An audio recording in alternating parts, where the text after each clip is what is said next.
នេះខ្ញុំមកបង្ហាញពីរបៀបភ្ជាប់ Bluetooth adapter ដែលយើងយកមកប្រើប្រាស់ជាមួយនឹងប្រភេទ ampli ដែលគ្មាន Bluetooth ជាដំបូងខ្ញុំនឹងបង្ហាញអំពី Bluetooth adapter នេះតើវាមានរូបរាងលក្ខណៈបែបណាហើយភ្ជាប់មកជាមួយនឹងឧបករណ៍អ្វីខ្លះដែលយើងយកមកភ្ជាប់ហើយនេះជាឧបករណ៍ Bluetooth adapter ចំនួន 5.3 ហើយនៅខាងមុខខ្ញុំនេះជាកញ្ចប់នៃ Bluetooth ដែលវាភ្ជាប់មកជាមួយនឹងប្រភេទដុំ Bluetooth មួយដែលមានរូបរាងពណ៌ទឹកប្រាក់លាយជាមួយពណ៌ខ្មៅហើយមានព្រីភ្លើងរួចជាស្រេចបូកជាមួយនឹងរុនដោតផ្សេងៗដូចជា RCA AUX in និងអាវរុន mic 1រុន USB ចំនួន2និង TF card ចំនួន1ហើយមួយវិញទៀតយើងមានជា tele ដែលអាចយកមកបញ្ជានៅលើឧបករណ៍ដុំ Bluetooth មួយនេះហើយមានមុខងារជាច្រើនមានដូចជា Bluetooth USB TF card AUX មានជាប់ជាមួយនឹង mic សំឡេង mic ទូចសំឡេង mic ធំ echo ទូច echo ធំហើយមានមុខងារផ្សេងៗទូទៅនៅលើ tele នេះដែលអាចបញ្ជាជាមួយនឹងឧបករណ៍មួយនេះហើយវាភ្ជាប់ជាមួយនឹងខ្សែ audio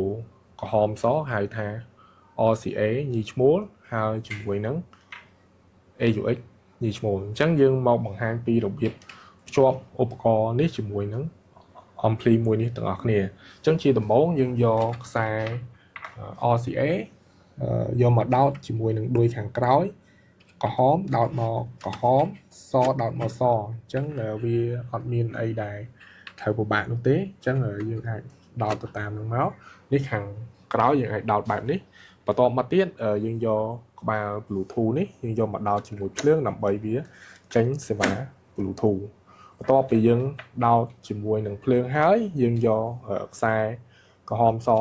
ខាងនេះក្រហមយើងដោតមកក្រហមសយើងដោតមកសបន្ទាប់ពីយើងបានភ្ជាប់បែបនេះហើយយើងគ្រាន់តែមកបើកជាមួយនឹងឧបករណ៍ដែលយើងភ្ជាប់ដូចជាទូរស័ព្ទដៃ tablet ហើយផ្សេងៗកុំព្យូទ័រផ្សេងៗក៏យើងអាចយកមកភ្ជាប់បានដែរអញ្ចឹងយើងចូលមកកាន់ Bluetooth របស់យើងដើម្បីមករកសេវា Bluetooth ហើយនេះខ្ញុំភ្ជាប់ជាមួយនឹងប្រភេទ tablet អញ្ចឹងឈ្មោះ Bluetooth នេះមានឈ្មោះថា X6 យើងចុចមក X6 អញ្ចឹងយើងប្រើវាមកបាទនេះបន្ទាប់ពីយើងប្រើវាហើយគឺយើង connect ចូល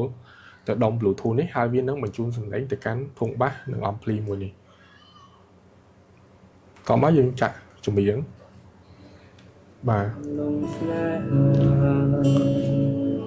ជុំក្រសោកស្រុកក្លិន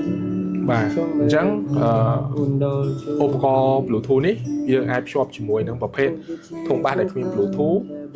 ampli ដែលគ្មាន Bluetooth កុំព្យូទ័រទៅកាន់ធុងបាសវិញដែលកុំព្យូទ័រដែលអត់មាន Bluetooth ទៅកាន់ធុងបាសវិញដែលមាន Bluetooth ឬក៏យើងប្រើប្រាស់ជាមួយទូរទស្សន៍ដែលបញ្ជូនសំឡេងពីទូរទស្សន៍ទៅកាន់ធុងបាសវិញក៏បានដែរហើយចំពោះមុខងារមួយនេះដែរឧបករណ៍ Bluetooth នេះដែរវាមានរុនដោតម៉ៃ